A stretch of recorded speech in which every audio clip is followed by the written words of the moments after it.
Of the Independent State Council for June 22nd, 2020 to order. I'd like to once again welcome and introduce our new council members who are joining us for their first study session this evening. Councilman Bryce Stewart, District 2, Councilman Mike Steinmeier, District 3, and Councilman Dan Hobart, District 4, for our staff and our guests this evening who have not maybe had an opportunity to meet our new council members.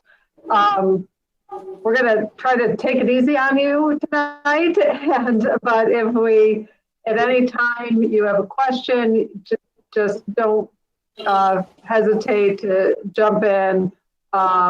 If you have a question or a comment or need something clarified, but I hope that everything goes fairly smoothly this evening. We don't normally take the roll at study sessions, but you can see if you click your participant button who all is here, the council members here at the meeting. So we are going to begin this evening with our state legislative session update. Mr. City Manager. Yes, good evening, Madam Mayor and the council. It intended several weeks ago to have a presentation for the council as the Missouri General Assembly wrapped up their business in May. However, of course, COVID delayed that, but tonight we are joined virtually by both of our lobbying representatives, John Barget and Associates, and Strategic Capital Consulting. So tonight, Madam Mayor, we'll hear updates from them about what was certainly an unusual legislative session, but how independents fared in the grand scheme of things. Okay, so who would like to go first? Madam Mayor, this is John Barget, and this is. If it pleases you and the committee, I will be happy to go first, and I think Mr. Robbins and Mr. Ropey are going to follow up. Perfect. So, good evening, everyone, and congratulations to the new council members, and very nice to virtually meet you. I'm John Barget. On the call with me this evening are a couple of the 6 lobbyists that work in our firm, Jackie Barget and Chris Ropey. Mr. Ropey will be speaking with you in just a minute, and I think that will be followed up by Mr. Tommy Robbins, partner in strategic capital communications. I think I have that right, don't I, Chris? Strategic Capital Consulting. We're good. Excuse me. Thank you, Tommy. So, ladies and gentlemen, I know we have a limited amount of time, and as Mayor Weir indicated, please feel free to interrupt with any questions that you might have. Sometimes I may talk in terms that is very normal to Chris, Jackie, Tommy, and I, and it is a foreign language to those that don't spend as much time inside the Capitol building as we do. First off, many thanks to Zach, John Mayfield, staff, particularly to Mayor Weir for all the time that they have put in working on legislative issues with both of our firms throughout this legislative session. We greatly appreciate it. We know you have a lot of things to do. The timeliness with which you respond to our request for information about the legislation that is put forth in the General Assembly, it could have an impact either positively or negatively on the citizens of the City of Independence and the city itself. It is very important for us to have that timely information from you. We additionally really appreciate the time that several of you, particularly Mayor Weir, has made in coming to the Capitol. I think we all know, and you all know from the roles that you serve in your own communities, relationships are everything, and personal relationships are the strongest. Mayor Weir is very well known in the state capitol, and when she is there, people want to visit with her about topics impacting the City of Independence and other municipalities. And so we are appreciative of the opportunity to introduce her to a number of people. I think it bodes well for the City of Independence. So thank you for that. Anyway, let me just take a couple minutes and give you a little broad overview. Again, I apologize. I don't mean to give a civics class 101, but just to kind of refresh everybody, you know, the Missouri General Assembly meets from January until mid-May every year. They return for a veto session in September, and other than that, they only return at the call of the governor. Constitutionally, the legislature can call themselves back into a special session in the 41 years that I've done this, I've not seen it happen. This past legislative session was unique in a lot of ways, and it started off pretty much like most of them do. There were over almost 2,200 pieces of legislation that were introduced this year. Very few number of bills passed due to COVID, but on an annual basis, about 200 bills or less will generally pass the General Assembly. You're all very familiar with the term log rolling, Christmas trees, omnibus bills, but we certainly saw a lot of that as major pieces of legislation for the 197 legislators became stalled as a result of the 6-week interruption in the legislative session due to the COVID-19 virus and crisis. After they returned, major topics became budgetary and other COVID-19 related, and when they first restarted, and everyone started amending all of their bills onto other bills that had moved. For example, a bill that was 3 lines long, making a simple change that had passed the Senate, was in the House awaiting committee hearing. When they returned from COVID-19, that 3-line bill change in statute became a 250-page bill that contained 19 pieces of legislation that may or may not have been pertinent to the subject matter. It makes it very difficult to run a railroad that way and keep track of things, but between Tommy, Chris, Jackie, myself, and others, we were, I think, able to do so and to promote some of our legislative package. It was a very interesting year. The budget crisis really took over. Just to give you a little brief example, and many of you are familiar with this because I know you're quite astute about Missouri politics.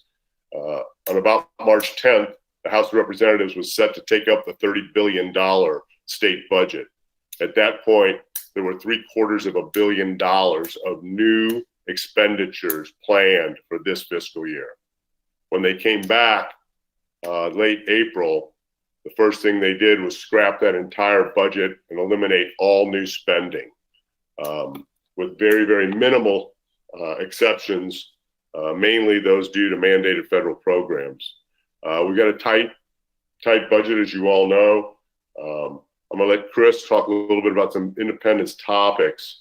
Some of the major topics that we've worked on, but one that still has not been resolved is the wayfare issue, which is so important to the city of Independence and to other municipalities around the state.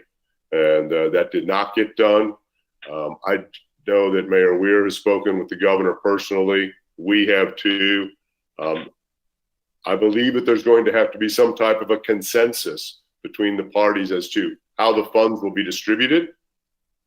Those that want it to be revenue neutral. And I think, as we all know, there is some franchise fee issues that a great many members of the Senate feel strongly about. Having some deal worked out, as they say.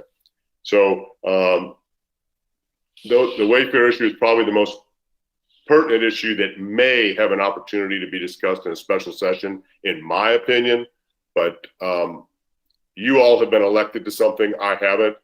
I think most people that were in an elected position might say if they were going to have a special session, they'd probably like to have some consensus on an issue before they brought everybody back to Jefferson City just to have a 2 or 3 week fight and nothing be resolved. So I think that that's probably where they are headed. With that, Madam Mayor, I'd like to turn it over to Mr. Ropey to talk a little bit about some items we worked on, please. Thanks. Thank you, John. Hi, Chris. Hello, Mayor Weir and council members. So to follow up on John's comments about Wayfair, just to give a little bit of a technical progress update, I feel like at the end of session, there was some movement made in the Senate where the income tax cuts wouldn't start until a number of years from now. It would allow cities, unlike yours, because you have already done this, but cities that have not passed the user tax, to give them some time to go do that before it would kick in with the income tax cut. It was agreed to by 4 senators who were pretty much at the negotiating table. And anybody that's observed that process knows that doesn't really necessarily matter at the end of the day, because it's 34 senators have to be willing to let something come to a vote. But I do think there were some pretty big steps made on the Senate side towards getting something done on Wayfair. I think the holdup, based on my conversations the middle of May, as they were going down the home stretch, was that the House wanted to see some more significant tax cuts made beyond what the Senate had sort of come to an agreement amongst a handful of players at the table.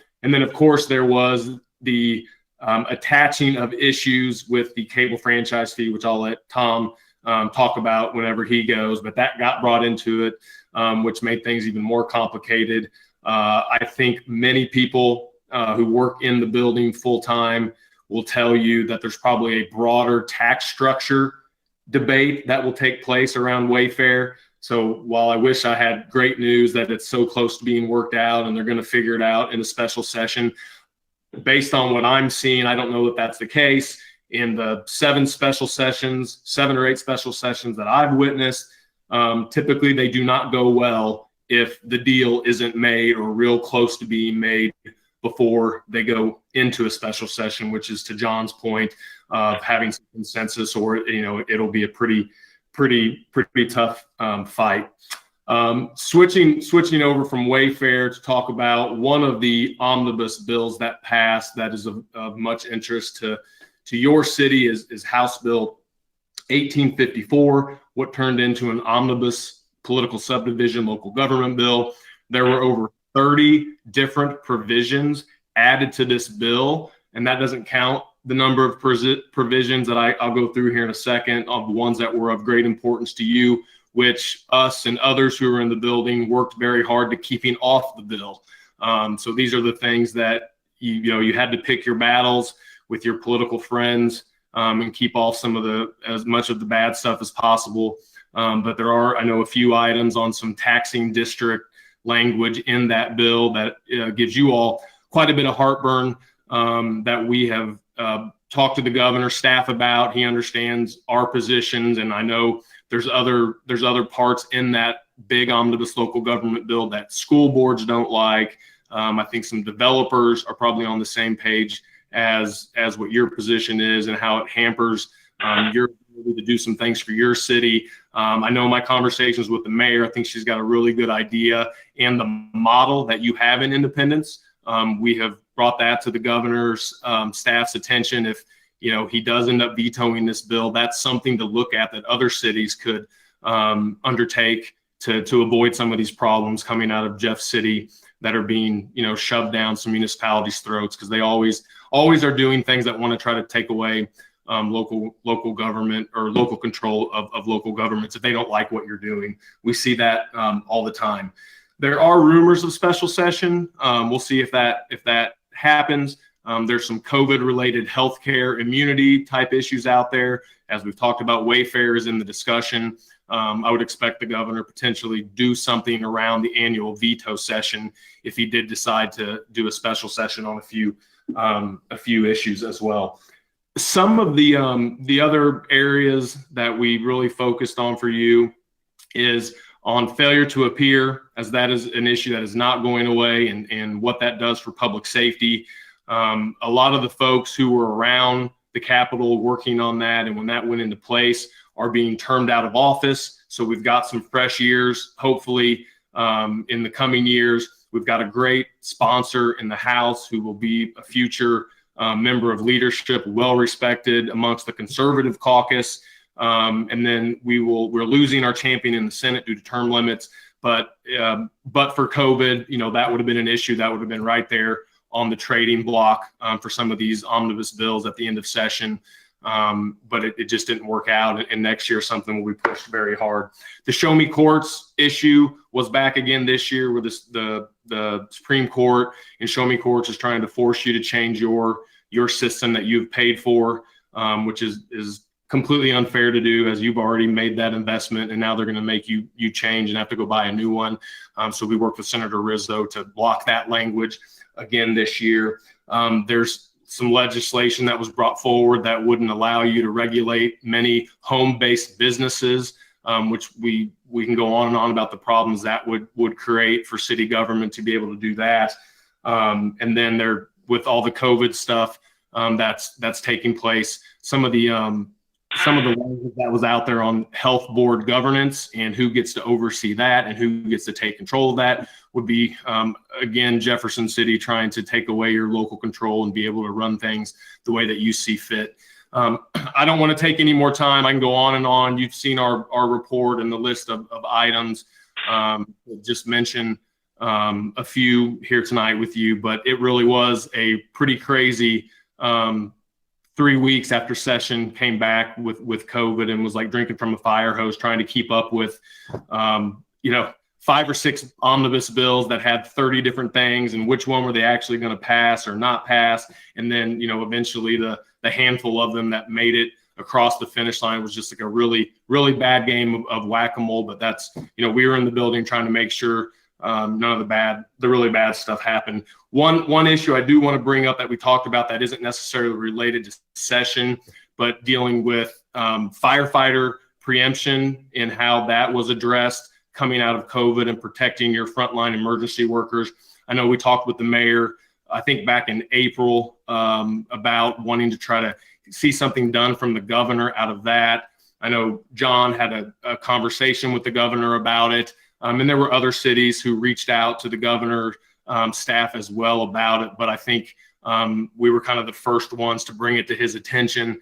And we saw something get done on that probably within 5 or 6 days, it seemed, and was one of the first things that the governor did in who he helped protect and what he wanted to see happen as the state of Missouri address a lot of these COVID issues in local government. So I will shut up and we can answer any questions at the end. And if you want to turn it over to Tom. Hey, Tommy, before you go real quick, Mayor, I would be remiss, and I'm sure Tommy and Steve would say the same thing. I do want the council members to know that Senator Rizzo and the Independents House of Representatives delegation are a great group of people to work with. Their door is always open to us. They're thrilled that we're there. We run and tell them things that have just happened, and they're going, oh my gosh, thank you for telling us that happened on the other side of the chamber. We wouldn't have known about it. But you have a great delegation there on both sides of the aisle representing independents. Sorry, Tommy. Oh. Thank you, John. Just so for our new council members, we, as was described in the introduction, employed 2 lobbying firms in Jefferson City, John Barget and Associates, who does our general lobbying for us, and then Strategic Capital that does our lobbying for specifically Independence Power and Light, as there are always a number of utilities issues that are very, very important to the city of Independence to ensure that we continue to maintain control of our utility and all of the infrastructure associated with our various utilities. Incidentally, on a separate subject, John Barget also represents the Little Blue Valley Sewer District, which I sit on the Board of Trustees for, as do the other mayors who are within the sewer district, serve on that board, and they help us to track through that arrangement, which is paid for by the Little Blue Valley Sewer District, some of the issues regarding our wastewater processing and other utility issues. So, Tommy, I think before we move on, and I wanted to say, although we employed 2 distinct firms in Jefferson City, as you can see, they work very closely together on many issues for the city, as sometimes these things overlap, and along with our city staff and certainly our legislators who are elected in Jefferson City, we have quite a powerful team, I would say, one of the most powerful in Jefferson City, and great relationships. So I think, Tommy, before we move on to IPL, I would just ask anybody if they have Any questions for the John Barget team before we get into the IPL issues? Okay, then Tommy, take it away. All right. Well, thank you. I am Tom Robbins, a partner and lobbyist at Strategic Capital Consulting, like John Barget and Associates, about whom we have the greatest respect. We love them. They're the best to work with, and so it's really a treat. Thank you for this opportunity to present this evening. Our primary objective in Jefferson City is to preserve and protect your local control and core revenues. To that end, this session was a success. We tracked 113 bills for IPL. Those bills include, but of course aren't limited to, cable franchise fee, which we'll talk about, broadband expansion, grain belt expressway expansion, a tranche of eminent domain bills that are designed to preclude your ability to reasonably use it. We killed all of those. And then also some property tax assessment legislation that would handcuff your ability to raise rates above a certain percent. So like Chris said and John said, our job is to keep Jefferson City out of your hair. And so that's what we spend a lot of time playing defense. I want to quickly go through some of our process. So we, as mentioned, we had a very successful session. And while we can't guarantee any particular outcome in any particular year, we can guarantee that we'll step it through a certain process that we rigidly follow. And that involves, number one, bill tracking. So each week you'll receive a report that has a summary of what's going on at the Capitol and the bills we're tracking for you. Once COVID hit, we turned into an information service providing in-depth reviews and information from all sorts of different sources, including Governor Parsons' daily briefings, summary of any actions taken by state agencies, CDC guidelines, updates on stay-at-home orders, unemployment rates, and COVID-19 related resources. So we did our best to be nimble with the situation and provide as much value during that off period as we could. In addition, or to supplement those weekly reports, we scheduled and had regularly scheduled calls with staff, with anyone who was interested. We're always available, and I mean that, like anytime, any place. We even worked on Christmas this past year, so you can get my cell phone number is 573-645-5912. You can call me anytime, and I'll answer your call and do my best to answer your question. If I don't know the answer, I'll get back to you. A few bills that we worked on, I just wanted to, as samples. We killed House Bill 2620. This was Representative Hansen's bill that would have authorized the PSC to review IPL rate increases that exceed 5%. We track and oppose any legislation that would expand PSC oversight into IPL. This is just one example. Like I said, we were able to kill it. In House Bill 2120, we excluded IPL from its terms. This is Representative Kidd's water safety bill that would have interfered with your local control, would have added significant and unnecessary costs associated with mitigating cybersecurity, cyber risk. And this saved you by killing it, saved you, or excluding you, saved you $1 million.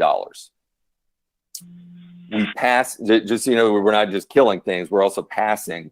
We passed House Bill 1768, which extended the pole attachment fee and small cell legislation to 2025. In 2018, one of our first years working for you, we negotiated very favorable terms for IPL. Originally, 1991 was drafted to streamline the application process for telecom providers when they enter the market for 5G. As originally drafted, the telecoms wanted to attach its technology to your poles, your assets, and pay you almost no money. Mayor Weir was like, no way. And so as session progressed, telecoms kept making better and better deals, but they still weren't up to her liking. And so the last week of session, Mayor Weir instructed us to continue to oppose. We did. Senator Rizzo, as John referenced, really helped us out there, very much a result of the relationships we have with him, but especially because of the relationship that Mayor Weir had with him in coming to Jeff City and making that happen. It was really terrific. So as a result, we negotiated a deal that included no cap whatsoever for the pole attachments for IPL owned, no cap for IPL owned utility poles, and 150 per independence owned non-utility pole, which is the second highest rate in the nation. So extending that sunset will preserve those pole revenues for you. And now we get to the big enchilada.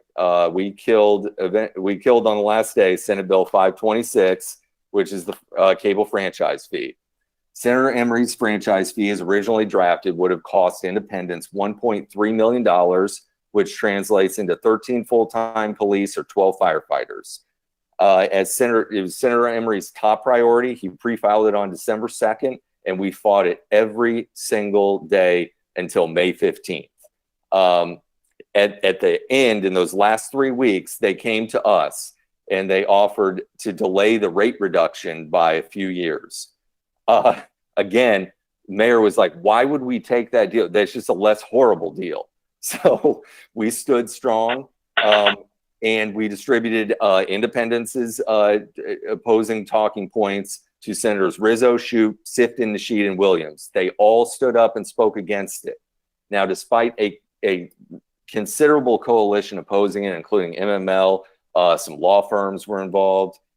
Guess who cable called hoping to make a deal in the second to last day? Not MML, none of the law firms, independents. And guess what Mayor Weir said?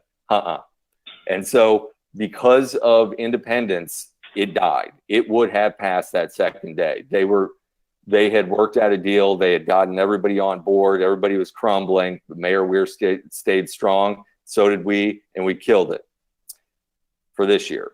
It'll be back next year as cable's number one priority. So we need to be prepared for that. One other issue I wanted to raise that we're very proud of. We love independence and everything that goes on in independence, and we happen to represent Truman Library as well. And in the past 2 years, we've secured almost $6 million in state, 5.9 to be exact, in state funding for major capital improvement projects. So we're very proud of that. Very excited about that rehab that's going on. In terms of special session, I concur with everything that JBA said. I do think that it's likely, given that it's an election year, that a poll will go out late summer, early fall to likely Republican voters and saying which issues do you care most about, and I think that may inform the topics that are covered if and when a veto session is scheduled. So that's all I have. I'm happy to answer any questions. Okay, thank you, Tommy. Are there any questions regarding the IPL priorities and legislation that Tommy covered? As you can tell, there's a lot going on. As you can also tell, going to Jefferson City is really a lot of fun. I know it wasn't very much fun in the COVID age, but hopefully someday we'll be able to resume business as usual to some form of that. And all of you certainly welcome to come to Jefferson City to testify when we need to meet our legislators, to meet other legislators. We can meet those people now during the summer when they are home and help you to develop those relationships. During the session, we always have about a weekly call with both of our lobbyists. Those are put on the calendar. And then, of course, we call and keep in communication anytime anything is happening that needs our attention. But at least weekly during the session, we have a call, and those are open conference calls. And any one of you are more than welcome to join those and keep abreast of the legislation and keep informed. We do, as everybody has said, I mean, there are things that go on throughout the year. Especially now we're working on this House Bill 1854 to encourage the governor to veto that and whatever else comes up. And then pretty soon we'll start working on what we want to be bringing forward for next year, some of our priorities, some things that we're going to track. So you'll have an opportunity to be involved with that. And I will say, if at any time I call Chris or John or Tommy or Jackie and I don't get a call back within, I'm going to say 15 minutes, I assume they're in the hospital. They are extremely responsive. So they're a wonderful resource. And, you know, please, I hope that you take the opportunity to get to know them and learn more about what our strategies are in Jefferson City. So if there's nothing else, Jackie and gentlemen, then thank you for your reports, and we will, I'm sure, certainly be in touch soon. Thank you all, and stay safe, and thanks for the opportunity on behalf of Tommy, Chris, Jackie, and I, Steve, and everybody to represent the great city of Independence. Thank you. Thank you. Okay, next, thanks. On the topic of Independence Power and Light, Mr. City Manager, the IPL priorities update. Yes, Madam Mayor, members of the council, several months ago, city staff developed, in concert with the City Council and Public Utility Advisory Board, a list of key priorities to focus on at Independence Power and Light. Clearly, that's a department that has been in transition, a number of issues being dealt with there. So this was really a task list of prioritizing of a many items to be dealt with out there, prioritizing those in the order in which they should be focused on. Seeing as this is the first meeting tonight with the new council, we thought it would be apropos then to give this body an update on where we stand with that list. I'm pleased we've made good progress, certainly still some things to check off this list, but our Acting Assistant General Manager, Jim Nail, has prepared this presentation. And Jim, with that, I'll turn it over to you to update the council on where we stand with our priorities. Thank you, Zach. Good evening, Mayor, City Council.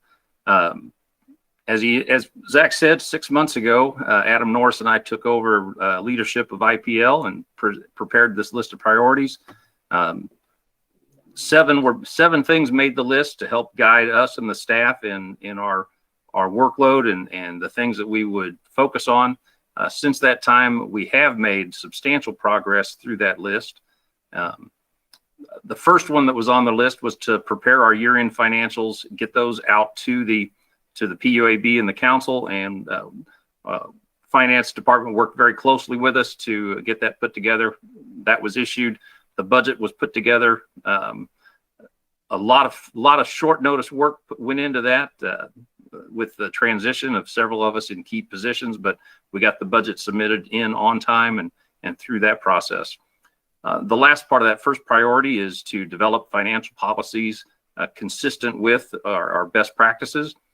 We've included that in our discussions with our consultant, DKMT Consulting, and they're wrapping up their first phase of interviews and document searches, and we'll be preparing a proposal at the end of this month to go into our phase 2, which will be targeted improvements that we can make within our organization. The second priority was to develop and present the rate structure, and I'm very happy to say that earlier this year we successfully got the rate structure put together and passed by the City Council. The first piece of that is the municipal rate, which is scheduled to launch July 1, and it is in testing, so we're expecting no problems between now and then to successfully launch that on the 1st. The rates for our residents and business customers, that one is scheduled to be in effect October 1st. The third priority was to select a management firm to work with us on looking through our organization, our documentation, our procedures and processes, and help us to take the next step in becoming the best utility that we can be. DKMT Consulting was the firm that was selected.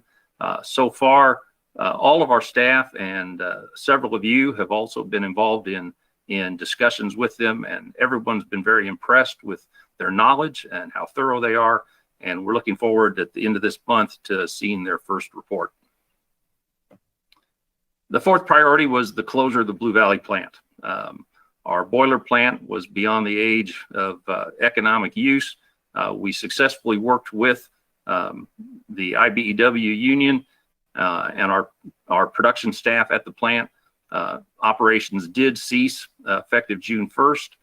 We were able to transition a few people into existing vacancies, and 10 individuals took a severance package or retired. With the plant being closed, we're now in an operation that we've never done before, where we have just our combustion turbines.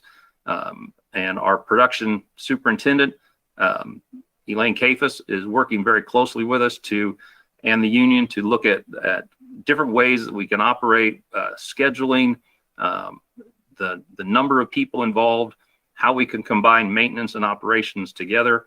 And that will continue to be looked at as we go through this next year to make sure that we're at the right level to operate that as efficiently and effectively as we can.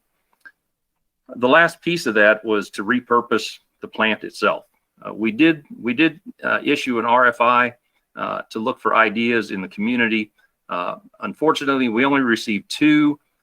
Neither one really were things that were suitable for what Independence needed to do with that property. One of the complications is the fact that it's just the plant that's being closed. We also have an active substation. We have our transmission and distribution operation, our system operations control room, all co-located on that property, and those are still in use and will be. So finding a use that would just take over the plant itself. So far, we haven't found anything that would really meet our needs. So Elaine and the staff there in the plant, they're working on making sure we have everything drained, oil tanks removed, our chemicals either surplused or just gotten rid of, and keeping that place a safe facility while we transition into our combustion turbine operation. Priority number 5 is our city management analyst report. The report was issued earlier this month. I submitted the staff response on the 12th. Last week, the city manager's office submitted their response. It's now in step 3 of that process, which is our city attorney, and that per the charter has 7 days also to review that before presenting that to the city council. So we're looking forward to completing that process here in the next few weeks. Priority number 6, the future of IPL production. As I mentioned, we're transitioning to a combustion turbine only operation, and that's a learning process for us, and we'll continue to evolve that and look for efficiencies and effectiveness.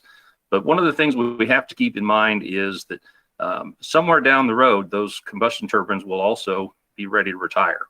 Our job is to look into what are the best options for Independence, what are the pluses and minuses, and then present those to you, the council, so that a decision can be made. We know we have 5 to 10 years of minimal maintenance expense to run those, but after that period, we need to already have something in place, or whether that's additional capacity, whether that's in-house generation, but we will work closely with the council in that, helping to determine what that best step is. One of the things that we have asked for our consultant DKMT is to help us look at what are the options for a utility our size and with our resources, and to help us to make sure we educate you on what those choices are. The final priority that was on that list was municipal broadband, and at the mayor's request, that was moved down to the bottom. We really want to work in partnership with the chamber and community development to see what the right answer is for Independence, but the Power and Light Department stands ready to assist in whatever direction we go with that. Pending any questions, that's our update. I have a question. Thank you, Jim. Hey, excuse, just a second. Jim, would you just shrink your PowerPoint so I can see everybody? That would be helpful. Councilman Stewart, did you have a question? I did. I did, but I think somebody said before me. Well, Me. okay. Councilman Steinmeier? Yeah, Jim, back in, I appreciate you putting all that together for us. Back in January, I was at a PUAB meeting where we listed those 7 out, but they voted to table number 7 priority set on the broadband. And I'm curious where, because nothing's been done that I'm aware of since that January meeting where we tabled that. And I'm curious, just where it's at, and if you could provide an explanation of why we're talking about it when it was tabled back in January. Well, as I said earlier, when we discussed this back in January, it was decided that this was best an issue that was championed from the chamber and our community development side. Power and Light does have resources with expertise that can help in that process. It's left on the list just as to monitor. We're not actively pursuing anything through Power and Light. However, one note of interest is that in the CARES Act, one of the things that came out in the CARES Act for some of the grants that are available, one of the items they specifically listed in there was for expanding broadband services. So it's something that we want to keep on the radar, but not something that Power and Light is actively pursuing right now.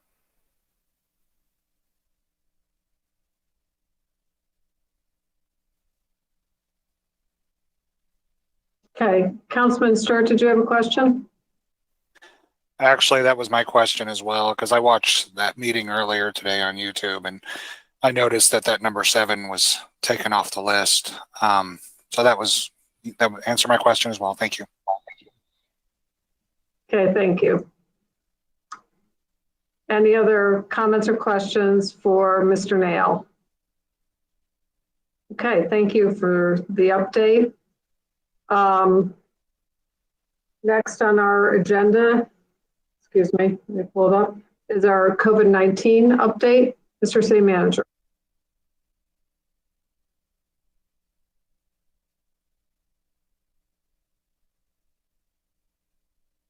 Zach, you're muted.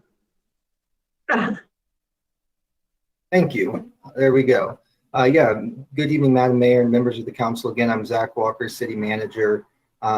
Wanted to provide the council tonight with an update on where we stand with our response to the COVID-19 pandemic. This has been an issue that has dominated our focus at City Hall really since mid-March, and now well over 100 days into this, continues to really frame and shape everything that we're dealing with. So we thought it'd be appropriate tonight to give the council a quick snapshot of where we've been and then some updates on our best case scenario and guesses of where we're heading into in the weeks and months ahead. So,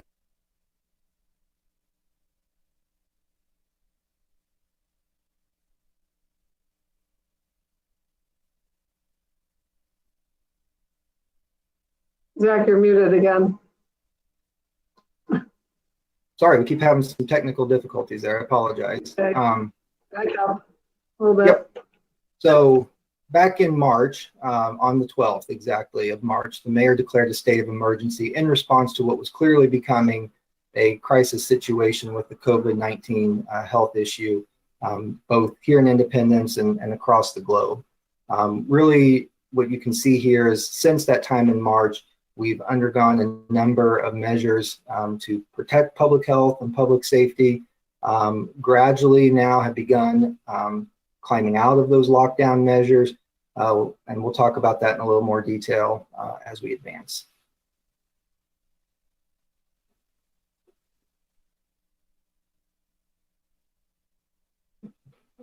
Hold on here. We're having some trouble advancing the slides. Okay.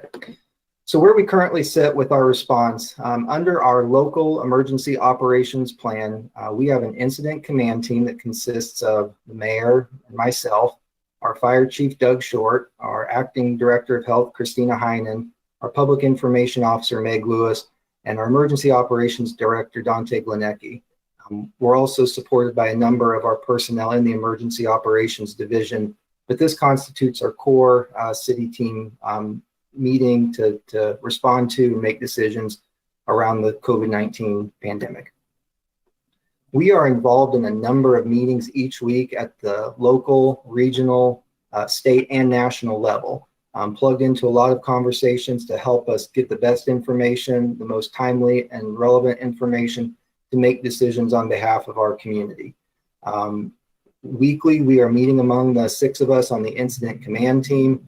We're also hosting weekly calls with our citywide team, which is our department directors, our community partners at the school districts, the Chamber of Commerce, the Economic Development Council, Centerpoint Medical Center, and others. We have a regional group through the Mid-America Regional Council. The acronym is the MACG. That stands for the Multi-Agency Coordinating Group. That's a group of, as I mentioned, regional leaders, so mayors and elected officials and staff members who are making recommendations and guidance for the region. The mayor has participated in calls when those are scheduled with the county executive, and I have participated in calls with the county administrator when those have been scheduled. The mayor is part of a group of large city mayors that are on weekly calls with the governor's office, coordinating at the statewide level. And then at the national level, we are part of the Bloomberg Philanthropies What Works Cities initiative, which has given us access to the Harvard City Leadership Initiative, which has really brought in a number of national figures from Dr. Anthony Fauci, former presidents, Clinton, Carter, Obama, Bush, who all have provided some insight and guidance each week about how best to coordinate and respond from a public service standpoint. So as we went into some of these lockdown measures aimed at protecting public health, that was anticipated to have some pretty devastating impacts on our city budget. And really complicating that was how late we were into our current fiscal year. So by mid-March, we have less than 3 months to go, which really didn't leave us with a lot of space to make adjustments to the budget. We primarily anticipated revenue losses would occur in our sales tax fund as businesses were by and large shut down or were operating at greatly reduced capacity. So we were forecasting a loss in the final 2.5 months of this fiscal year of about $8.4 million citywide, an additional $3.4 million next year, so slightly over $11 million total in lost sales tax revenue.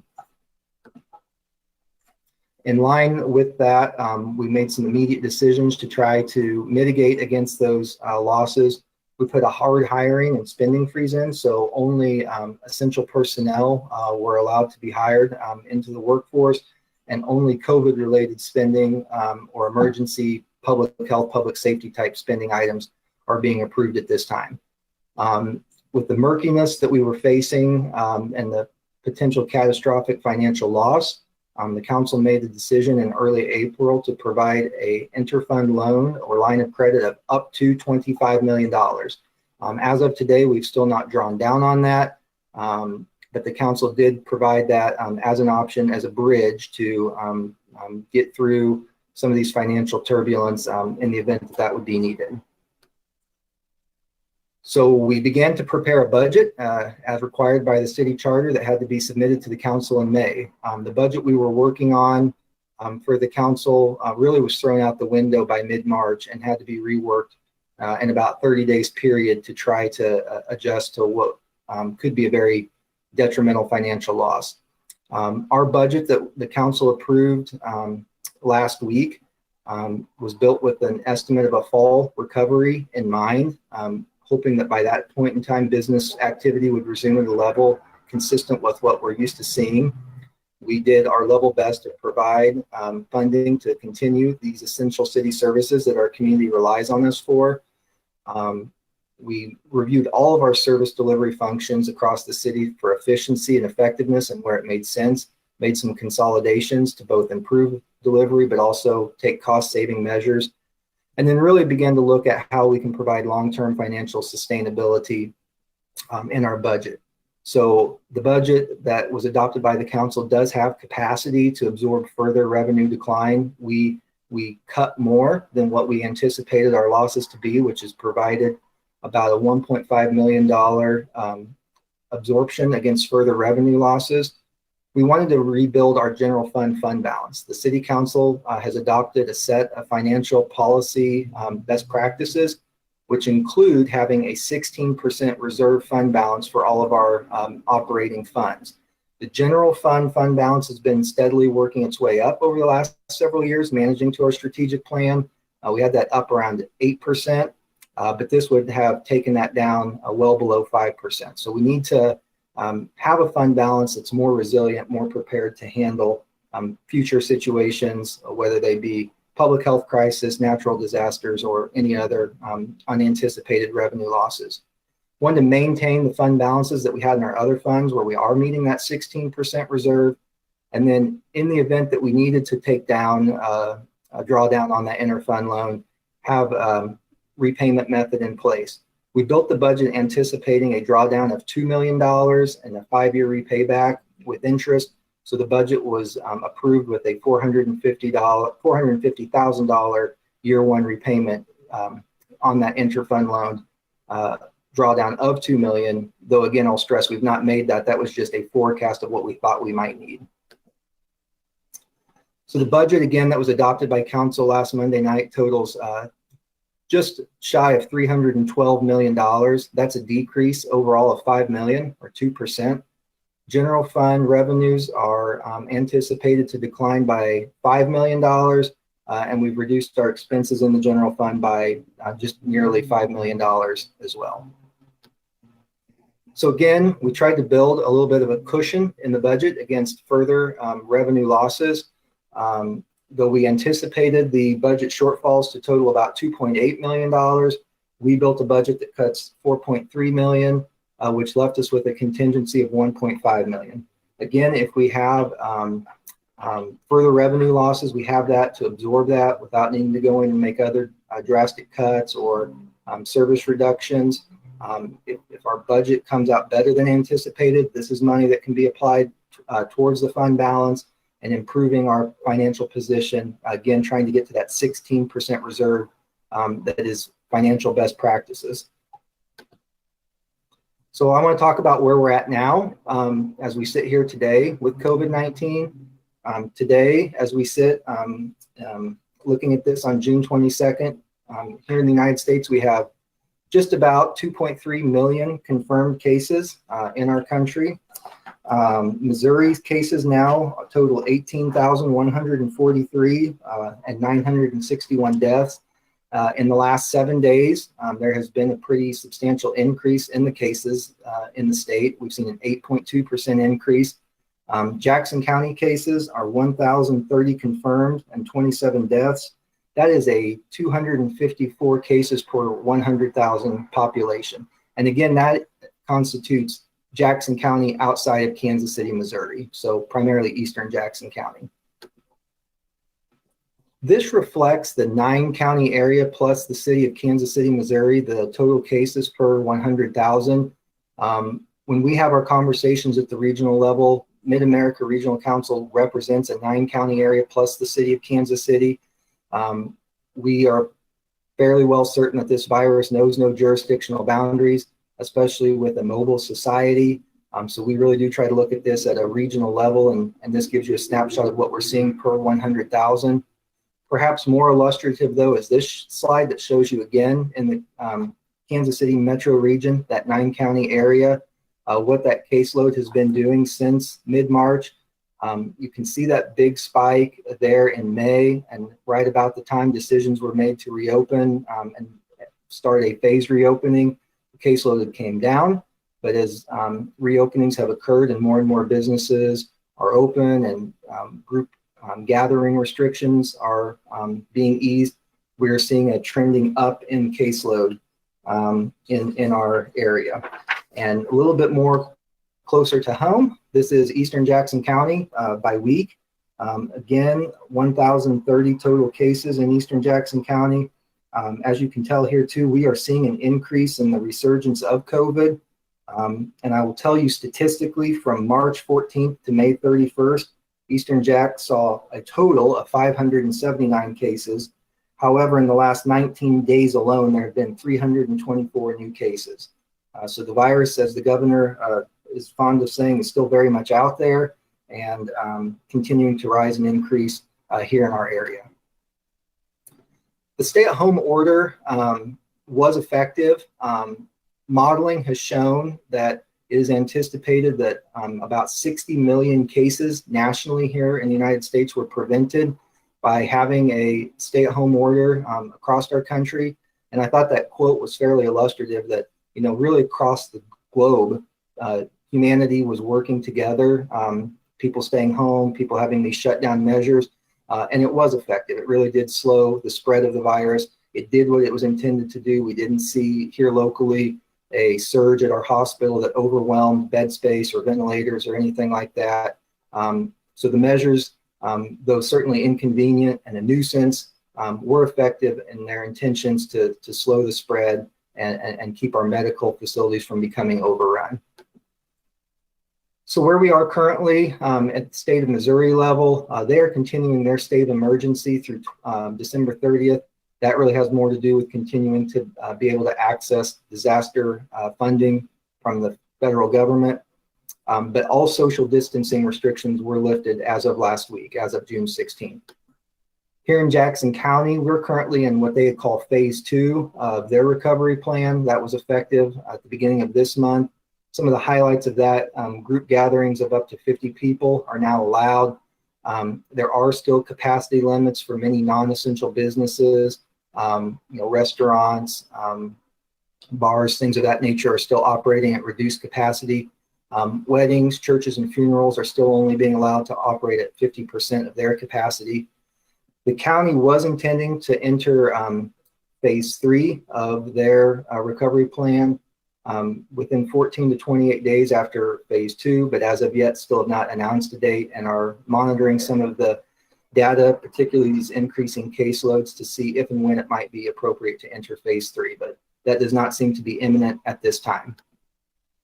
And then locally here in Independence, our reopening, which speaks specifically to our city-owned assets, our city-owned facilities, our programming, et cetera, we are in what we're calling phase 1, which is a limited reopening of our public facilities, our parks and recreation amenities, and the proactive measures that we're taking to protect our public and protect our staff.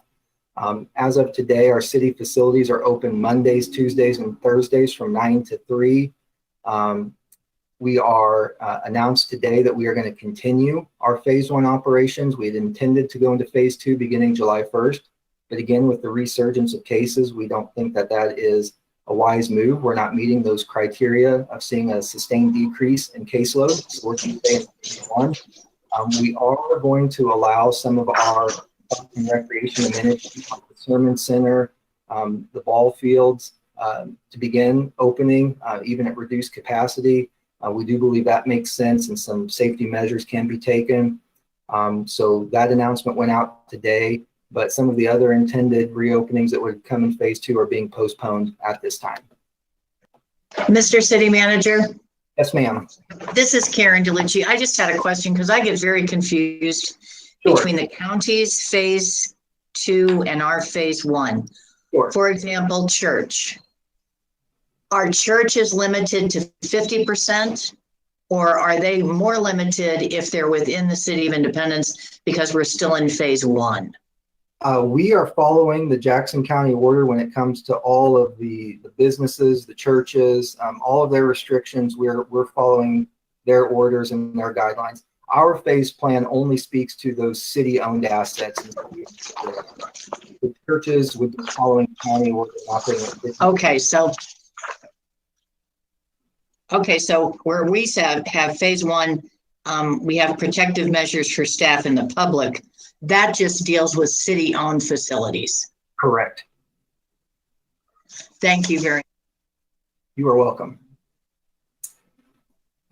Present day, where we're sitting with our fiscal impact, again, kind of looking at this at a national level, United States gross domestic product, which is really a measure of economic activity, that is expected to contract or shrink by over 50% by the end of this month. Economic activity has really seemed to slow, which makes sense based on the lockdown restrictions. The United States continuing unemployment rate, which is people who continue to file for unemployment week to week, presently sits at 21 million Americans, which is 13.7% of the workforce. And just to put that in context, that number was at 3.5% as late as February. So in about 4 months' time, that number went from 3.5% to 13.7%. That number of unemployment just speaks to folks who are continuing to file. Those who have given up or those who maybe are furloughed and not filing for unemployment, it's expected that number may be closer to 40 or 50 million. So just a staggering amount of people who are filing for unemployment. And in fact, over the past 3 months, some 45 million people have filed for unemployment claims, which is about 1 to 1.5 million people per week. These are depression level figures, but these are self-inflicted. These aren't happening because of any kind of outside economic factors. These are really strictly attributed to these lockdown measures that have taken place, which does give us some hope that as these are lifted, the economy was strong before and that we could get back to a strong rebound sooner rather than later. In fact, some indicators are showing a slight improvement, but there's still a dark cloud around them. And a couple of examples, retail sales nationally in the month of May jumped by 17.5%, one of the strongest months ever on record.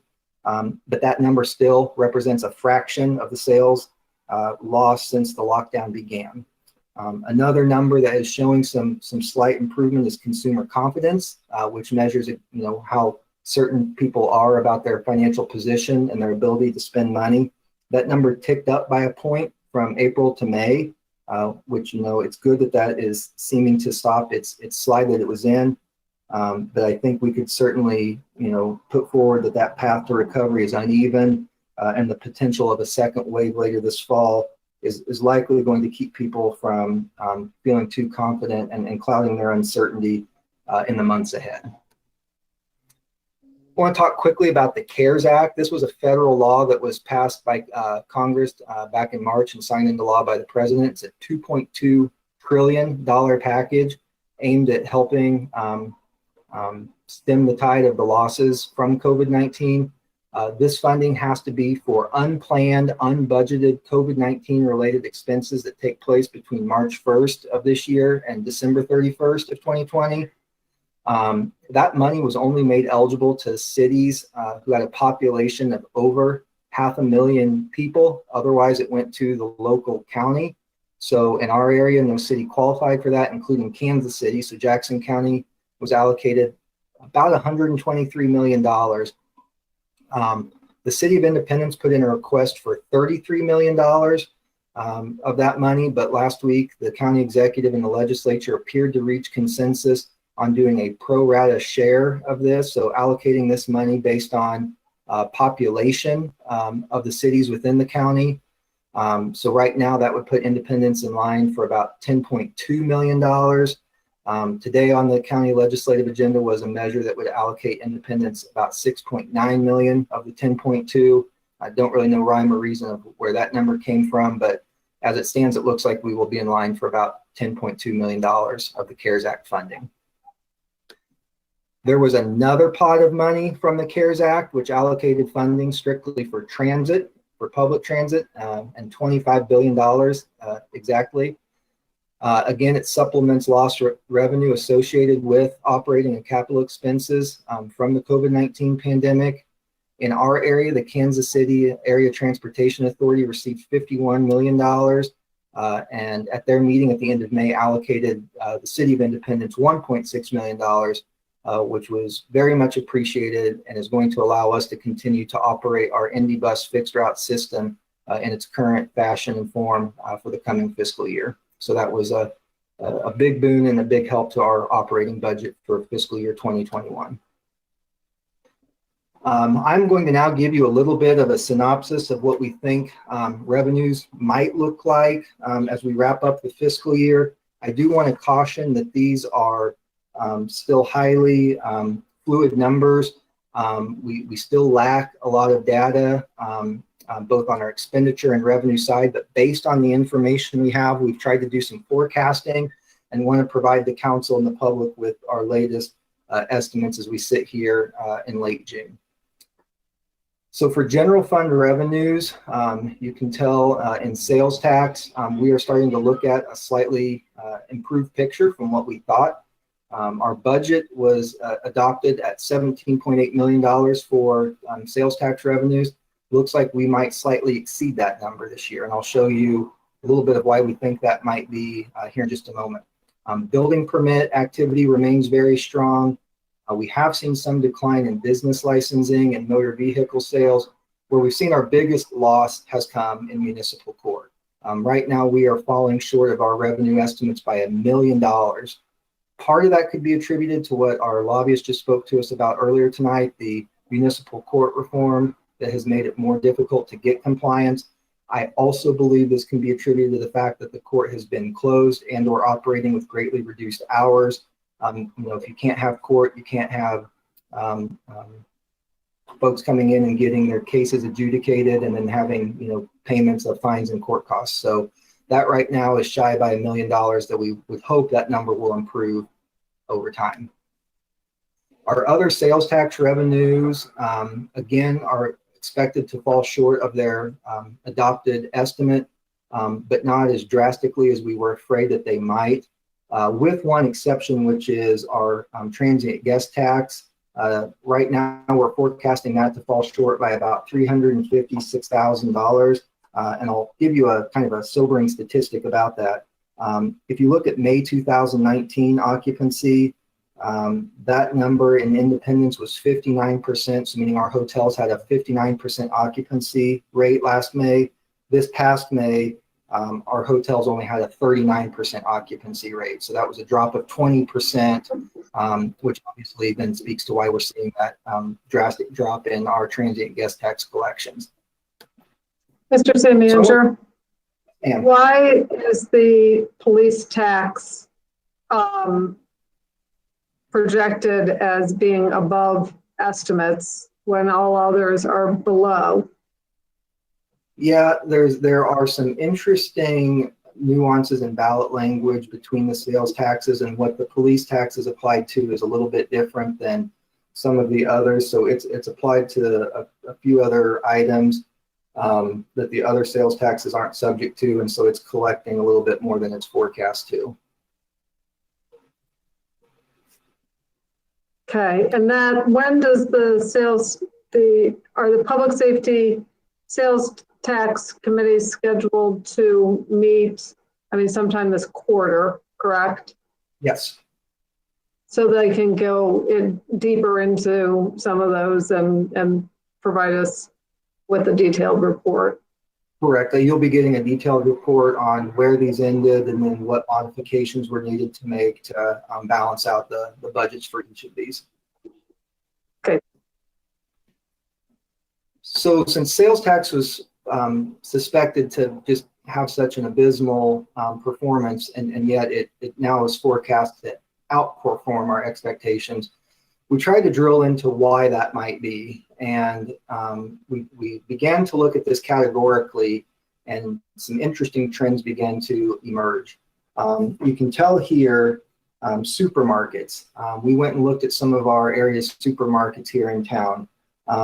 Last year, the 3-month period, February, March, and April, they brought in $311 million. The same 3-month period this year, that jumped to $390,000, a 20% jump.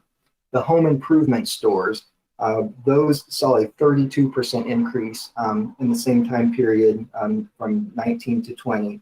The big box retail, the super retail stores, those saw a 9% increase. So overall, those three categories saw a 20% jump in the 3-month period, February, March, April of 19 to February, March, April of 20. As best we can tell, our assumption here is that employees were either working from home, employees who were furloughed probably had some sort of savings and or the stimulus checks that many Americans received, and maybe the time on their hands to do special projects. Many of us, went and rushed to the grocery store as these lockdown measures went into place, when it looked like some supplies and commodities might be harder to come by and bought, and some might even say hoarded some of these supplies and commodities. So it looks like that led to an increase above and beyond what was forecast to happen, and gave us a surge in our revenue.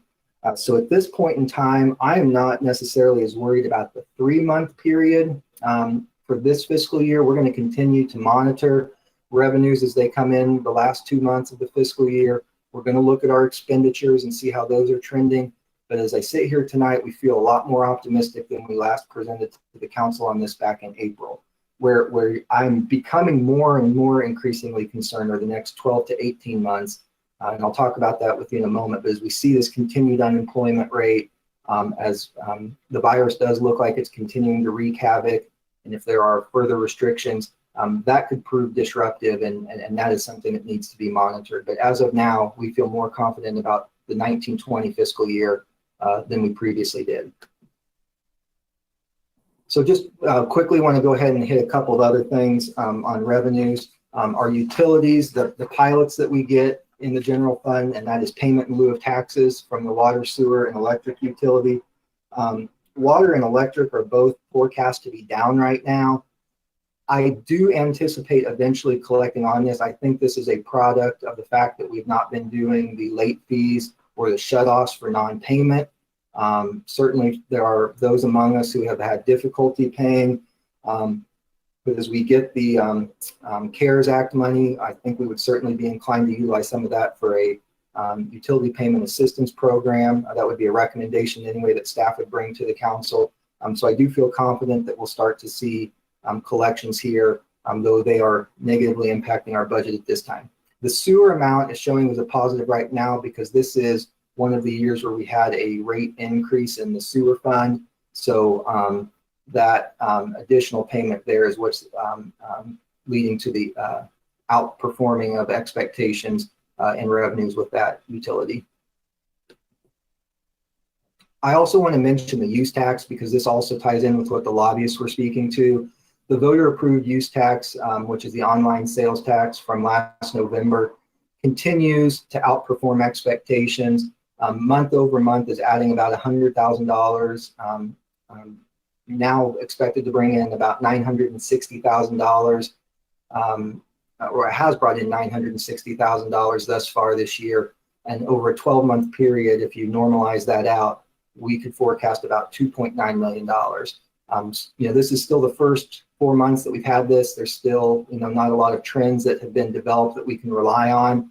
But if this continues to perform the way we believe it will, I think it's going to outperform expectations. And if we were ever to get the legislation that would allow us to apply this to all online sales, that number would probably increase by threefold.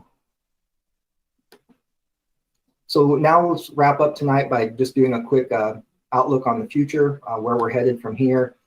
The virus itself, I can't lie, the outlook right now is not great. The numbers are worsening globally. Yesterday, June 21st, we had our single day high in the number of new cases. 44,000 new cases reported worldwide yesterday. Cases are on the rise here in the United States as well. 23 states are seeing their numbers go upward. The vaccine that would likely give us a way out of this is likely not going to be here until early next year. We are on a very aggressive schedule, as I understand it, with clinical trials, and those are proving to be promising. But we're still some time away from that. And many health experts are forecasting another spike to occur in the fall or winter, if not sooner.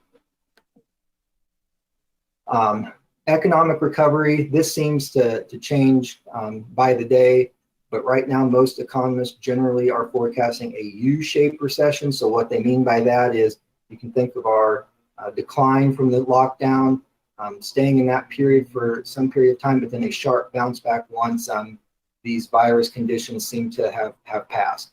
That is still going to be dependent on two factors, like I've always stressed: timing, when do we reopen, and when does a vaccine come along, and also consumer confidence. There still remains unprecedented levels of anxiety out there among consumers.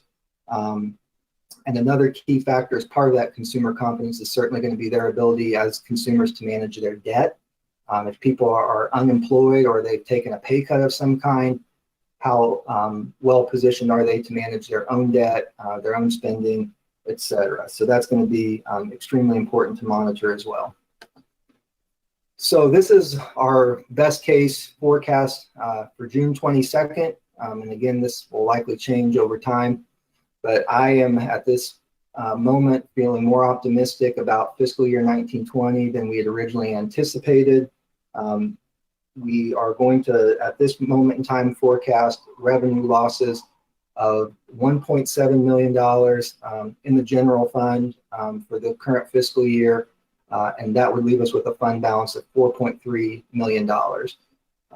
Those numbers are obviously markedly improved from what we were forecasting when we gave this presentation to the council back in April. Again, for me, it's really the uncertainty with sales taxes and business licenses and fiscal year 2021 that I think is the more pressing concern at this period of time. You know, the virus is out there still wreaking havoc, like I mentioned, and I guess I would close tonight, Madam Mayor and members of the council, with an assessment from our Federal Reserve Chair, Jerome Powell, who is warning that, quote, millions may be out of work for months to come, and the economy still faces significant uncertainties. So I don't think we're out of the woods by any stretch of the imagination, but I think we can feel confident about the way we've managed our finances in that 3-month period that will help us likely in fiscal year 1920 in better position than we'd anticipated. And with that, I will yield and answer any questions. Okay, Zach, would you minimize your slides so I can see everybody? Yes, ma'am. Thanks. That makes it a little easier. Yes. Okay, hold on. Try to do that.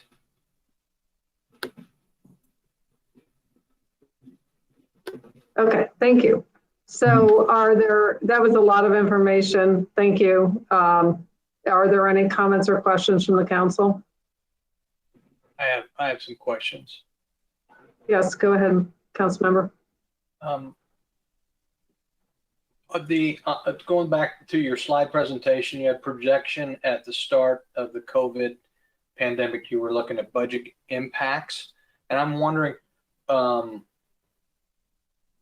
what data were you using to come up with those numbers, because they seem to change as we went through the slides. Yeah, so again, yeah, we were forecasting general fund revenue loss when we developed the budget for 1920 of about $4.6 million. And what we were basing that on was most economists were generally forecasting sales tax loss to be at 21%. So in the 3-month period we had left, we went in and dropped our revenue estimates for sales tax collection by 21%, which generated that loss of $4.6 million. At the tail end of that slide then, now, based on the collections that we have data now that gives us our collections through April of this year. So we still don't know what our May or June collections are, but based on the actual sales tax remittance that we've received, we've improved that loss from an estimate of 4.6 million to 1.7 million. Okay, and I'm glad you're optimistic. That's always good. I think we need to be. I do share some concerns. I don't know if I share them with anyone here, but I'll speak for myself. You know, the end of July, the pandemic funds that have been, a lot of people have depended on, the $600 a week, that's coming to an end.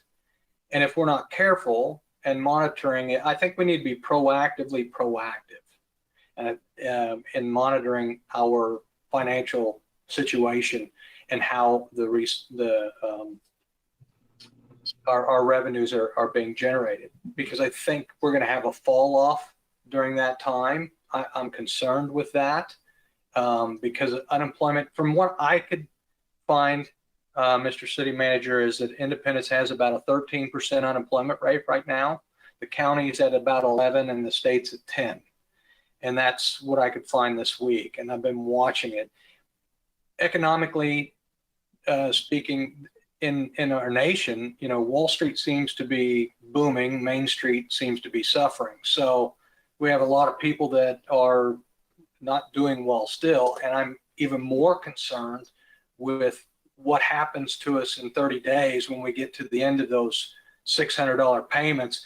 How much is our sales tax revenue going to fall off when people don't have the additional funds? And what is that going to do to us? So my hope is that we can stay weekly or every other council meeting really proactive and get reports on where our revenues are, so that we don't find ourselves in a lurch and we're playing catch up. So, and I think there's other things that we need to talk about and do, and I'm sure you're on top of it, but I would feel remiss if we're not starting to look at what's going to happen in 30 days. Yep, I agree, council member. I definitely think initially everybody thought maybe the impact would be in those first few months of the crisis. Like you said, unemployment and stimulus checks certainly look like they've done the impact they were intended to do and help. But as those taps are turned off, it's that next 12 to 18 months that I think are going to be very critical and maybe detrimental to us. I just would like to see more reports, closely monitored reports brought back to us, if not weekly, every other week in a council meeting, so we can really stop where we're at. Very good. That's an excellent point, and I think that while things look a little rosier right at the moment, we shouldn't be too optimistic because of all the factors that you mentioned, Council Member. Mr. City Manager, we receive our sales tax reports monthly from the state of Missouri. I believe, if I'm not mistaken, as well as our use tax. I don't know if there's another source that we can access that would maybe not be the official numbers, but give us an idea of where trends are to meet, the council members' request about getting this a little bit more frequently. Is there another resource other than what we officially get deposited into the bank from the state that can help us to track that? I'll reach out to our contacts at Department of Revenue and see if they can provide data any timelier or quicker. Because right now, as I mentioned, the numbers that we got in the first week of June are our April collection, so that lag is significant. So anything they could give us would certainly help all of you as policymakers and us as your administrative staff make more timely decisions. And we'll reach out and see what we might be able to get there. That's a point well taken. Thank you. Are there other questions? Okay, thank you very much, Mr. City Manager. Next on our agenda is our boards and commissions report. We have a lot for Becky to report on tonight. This is far more than we usually have. Many of our boards and commissions expired in April, so we are a little bit behind in reappointing some of these. Some of them expire in July. And then at the end, all of our council committees terms expired April 30th. So all of those will need to be filled as well. So generally, how we will do this is, rather than calling for a voice vote on every single one of these, Becky will read them. I will simply ask if there's any objection. If there is none, we will move them forward to the next council agenda on July 6th. And that's when we will actually vote on them. So this action tonight simply moves it forward to the agenda. And then once it's on the council agenda, of course, each of us has the option whether to approve or decline the agenda item. They will appear on the consent agenda. So I just wanted to be clear about that. Normally we would do this a little bit differently, but under the circumstances, I will just simply ask if you have any opposition, please voice it. Otherwise, we will assume that they're approved and move on. So are there any questions about that procedure? Okay, so Becky, Jackson County Board of Equalization. Yeah, so staff is looking to add a resolution to the next regular meeting to reappoint Karen Mell and Lyle Reeder. Are there any objections? Okay, we will add that to the July 6th agenda. Japanese Sister City. Staff is looking to add a resolution to the next regular meeting to reappoint Cassie Paulo, Janae Segura Brown, and Tracy Whiting Kipper. Are there any objections? Okay, hearing none, we will add that to the July 6th agenda. And then we're also seeking approval to be able to put a resolution on the next regular agenda to reduce the membership on the Japanese Sister City Committee from 14 to 12. Is there any objection? Okay, hearing none, we will add that also to the July 6th agenda. Board of Ethics. We're looking to put a resolution on the next agenda to reappoint Christine Hughes. Are there any objections? Okay, hearing none, we will add that to the July 6th agenda. I'm sorry, Planning Commission. We're looking to put a resolution on the next agenda to reappoint Cindy McLean and to appoint Paul Michelle. Are there any objections? Okay, hearing none, we will add that to the next council agenda. Personnel Board. We're looking to put a resolution on the next agenda to reappoint Ronald Adams and Kendra Brockman. Are there any objections? Hearing none, we will add that to the July 6th agenda. Economic Development and Incentives Commission. We're looking to put a resolution on the next agenda to reappoint Ali Zaror. Are there any objections? Hearing none, we will add that to the July 6th agenda. Housing Authority. And we're looking to put a resolution on the next agenda to appoint Linda Siever. Are there any objections? Hearing none, we'll add that to the July 6th agenda. Harry S. Truman Awards Commission. We're looking to put a resolution to reappoint Nina Anders on the next agenda. Are there any objections? Okay, hearing none, we will add that to the July 6th agenda. Next, we have council committees. Each one of these requires 3 council members to serve. The first is the Employee Advisory Committee. I think how we will do this is first just ask for anybody who's interested in serving on the Employee Advisory Committee to please speak up.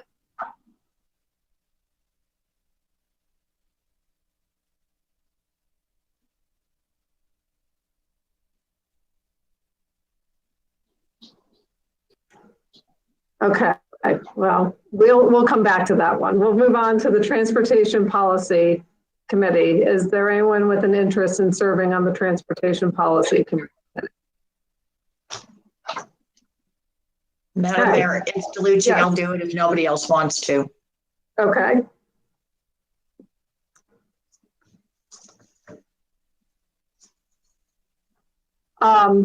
Very good. I currently serve on the Transportation Policy Committee. I'm glad to continue to serve on that committee. With the CARES Act funding that we received from the KCATA and the lively community discussion that ensued about our bus service, I think this is going to be a very important topic moving forward for the next 2 years. So I will gladly continue to serve on that, and I will ask Councilmember Perkins, who also had an interest in that, if he is willing to serve as well.